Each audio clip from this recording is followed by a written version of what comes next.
You're watching Capitol View, Sunday morning talk focused on the political scene in Arkansas.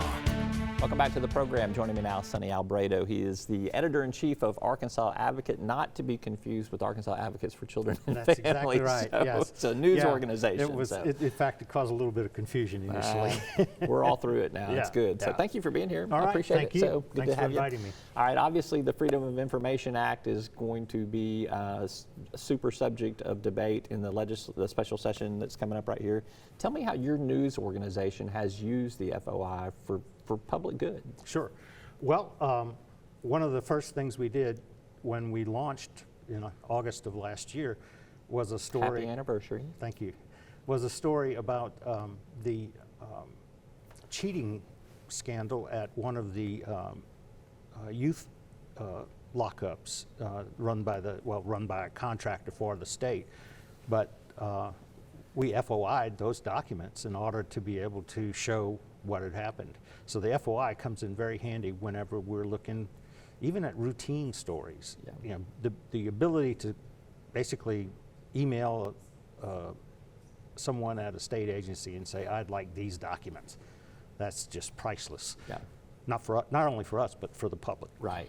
So one of the arguments that gets thrown out a lot is that there's been abuses of the FOI. People have made repeated requests or massive requests, expensive requests. I mean, in your estimation, does it get abused at times? And is that just part of the bad that comes with the good of it, or is there a way to curtail some of that? I think it does get abused sometimes. There are people out there who are, you know, the old term was gadflies, you know, and they just like to hound or harass people, you know, and that's one way they can do it. So, yeah, it does get abused.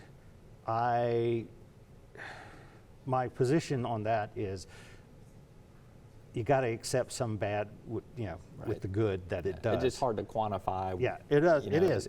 And how do you separate? You know, there have been discussions in the past that, you know, well, let's just create a special exception for the, you know, the press. Well, one, who do you define as a journalist? Yep. And two, the press, it's not for the press. The law was created for the people, for the public. Yep. So, you know, plus Ellen Kreth, the publisher of the Madison County Record, has a very quick response to officials who complain about that. It basically, you know, if somebody's like going on a fishing expedition, I don't have to respond to a fishing expedition. You need to be more specific so I can help you get the records you want. I can tell you, just for people that don't know, I mean, my common practice on using FOIs, I usually call the agency first and say, here's what I'm looking for. How can you provide me that information? Right, exactly. Do I need to make a Freedom of Information request, or can you just provide it to me? And usually they're pretty receptive and helpful to just say, I can pull that together for you. Exactly. Send your request to me and we'll make it happen. Exactly. All right, you've seen the draft bill that is out there that's going to be considered next week. First of all, should there be an exemption for this governor's security detail for the protocol, the procedures, the things that protect the governor? Well, I think there's some basis in the FOI already for certain security protocols that are protected. So should the governor's security protocols be protected? Probably so, but I think this bill goes way beyond that. Yeah. Well, let's talk about that. Let's talk about what you feel like are some things in the measure that go beyond governor security and why you think that's a bad idea. Well, one is the whole idea of not being able to access individual expense reports. There's a provision in it that says, you know, state police provides a quarterly report on expenses. That should be available to anyone at any time. You know, how much did you spend on a trip to France for economic development? And who was on that trip? That, to me, that is public information, and the public deserves to know how that money's being spent and who participated in the trip. It's got nothing to do with governor security. It's got nothing to do with security. Yeah. There's some other provisions in there too. I think there's a retroactivity clause. There is there's this, what's the word that they call it there? It's the deliberative process. Deliberative process there, yeah. Yeah. Well, first, let me address the retroactivity clause. We got about 60 seconds, by the way. So. Why?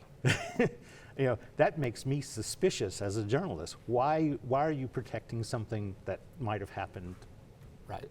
a year ago or more?